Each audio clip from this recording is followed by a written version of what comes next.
That is exactly why they know that a good hairstyle can either make or break you. After all, your hair is your crowning glory.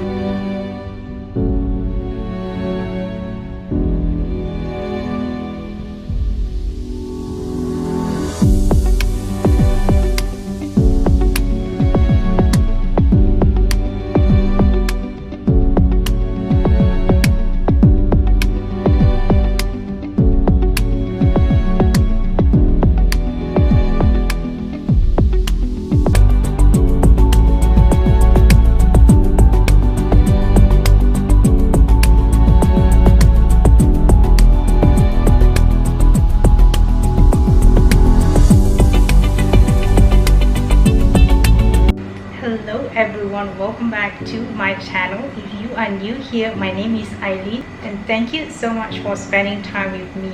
Today we are going to be talking about iconic hairstyles. Hairstyles that defines a generation and defines an era, as well as hairstyles that has stayed with us and that has stayed iconic till today. Let's get started.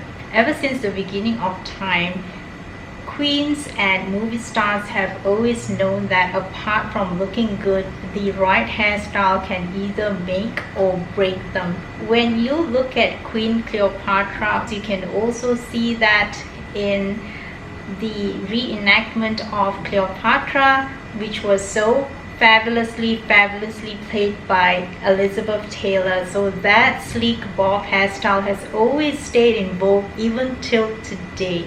And then when you come to Marie Antoinette, she is very well known for her updos. There was a record that states that she has so many wigs, and she had one elaborate one done up to 2 feet high, that when she had to enter into a carriage, she had to actually kneel down in order to enter into the carriage because her updo was so high. Which is an absolute sense of fashion that is so extravagant and still enthralls us till today.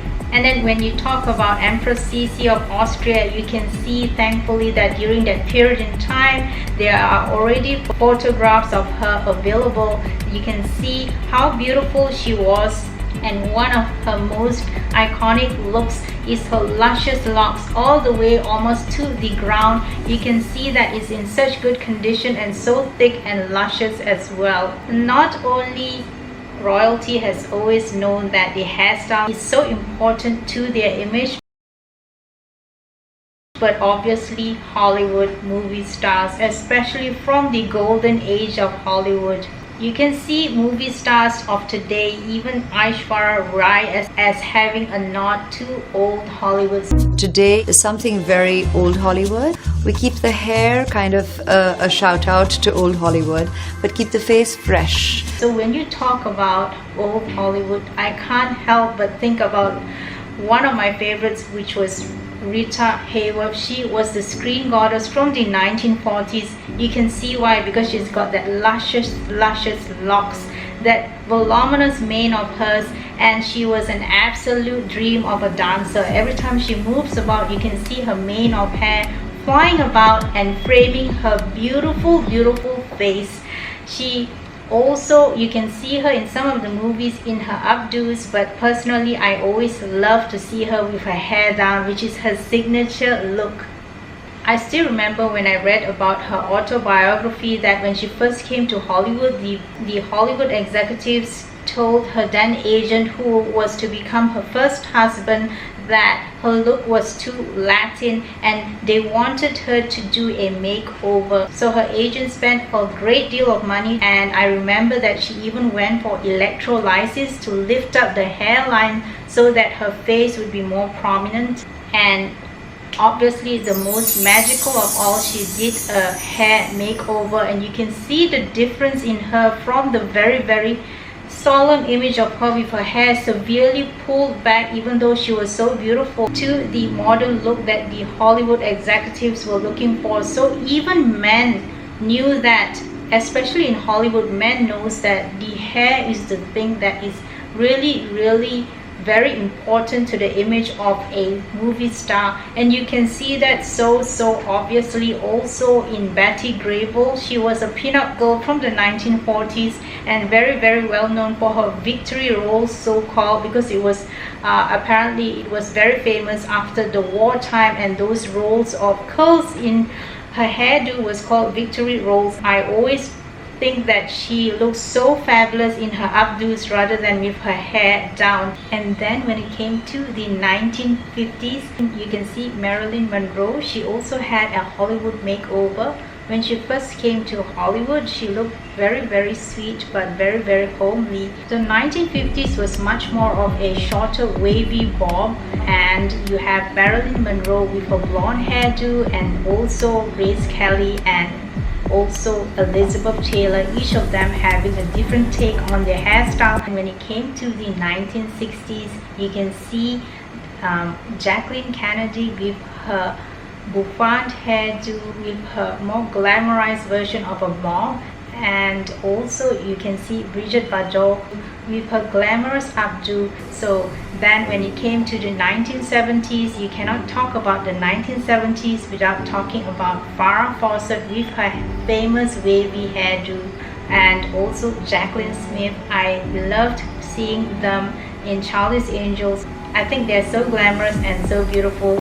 I've always been so enthralled by old Hollywood. I always loved their hairstyles, and when I saw Julia Roberts in Pretty Woman, she reminded me so much of Rita Hayworth. So when Julia Roberts made her debut in Pretty Woman, it's no surprise that the director realized that special extra quality about her. Apart from her gorgeous looks and the fabulous wardrobe, it's so obvious that the director himself also knew that the X factor in Julia Roberts was her voluminous mane of hair, her luscious locks, and so he always focused on her hair. I love the scene when Richard Gere realized that she was actually a natural brunette, because when he first met her, she was wearing the blonde wig. This is where you can see that not only the hairstyle but the color of the hair really makes such a big difference. And ever since Pretty Woman, Julia Roberts knew that her signature style is her hair. You can see that when she is in Steel Magnolia, and you can see her hairstyle that she wore for her wedding, which is very 1980s, very voluminous, very curly. Veronica Lake was one of old Hollywood's biggest stars. Her hairstyle was so phenomenal that so many girls copied her, and the US government had to get involved and issue an edict saying that factory girls are not allowed to copy that hairstyle, because a lot of them had that famous locks dangerously stuck in machines. So that's how far it can influence a whole generation of women. She had an iconic hairstyle which is still being emulated today.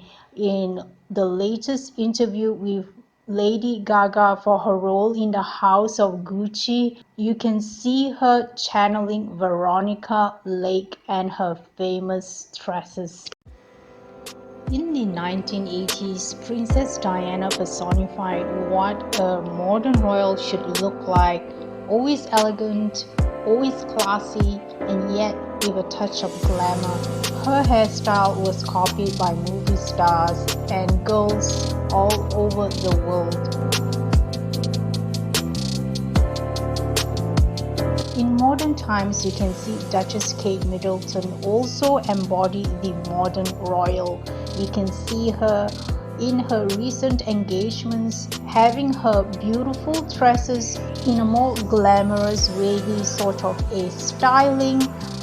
As in the days of Diana, women all over the world emulates her great sense of style. She does not follow trends. She always opts for very classic styles, and you can see that even in her hairstyle. So it's always safer to select a hairstyle that really suits you and frames your face beautifully and work with it, just like what Dita Von Teese has always said. She has stuck to her style and it suits her, and she just keeps on honing it until it becomes almost like perfection, and nobody in the world would look like her because that is her signature style. You know, when I was a teenager, I didn't have like role models of beauty that I thought I could relate to. Like that was the era of the supermodel and the Victoria's Secret model, and I could never really achieve that.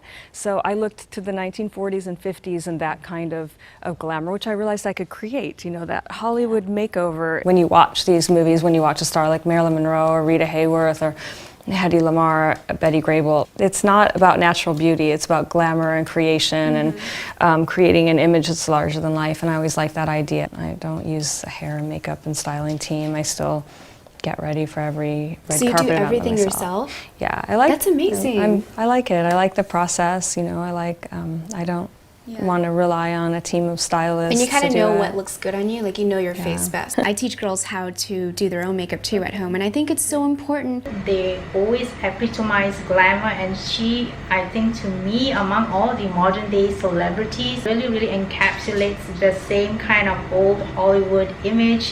Her makeup is always on point. Her hair immaculately groomed, framing her beautiful face and her alabaster skin. If you select the correct hairstyle, it will frame your face beautifully. As I mentioned before, if you have a beautiful painting and you have a lousy frame around the painting, no matter how beautiful or pricey the painting is, it will not stand out. It will look really cheap. If you frame it beautifully, it will showcase the painting beautifully. So it is exactly the same with your hairstyle. If you select the correct hairstyle, it will frame your face beautifully. And also, maintenance of your hair is very important. One of the first signs of aging is graying hair, which we can rectify today, thank goodness, with hair dye. And also how healthy your hair is. The thicker your hair is, the more luscious and shiny your hair is. Always makes you look much more youthful and also vivacious. So if you've enjoyed this video, please consider subscribing to my channel if you have not, so that you won't miss out on any of my future contents. And thank you so much for spending time with me. Please feel free to check out my other videos as well, and I will see you again. Goodbye.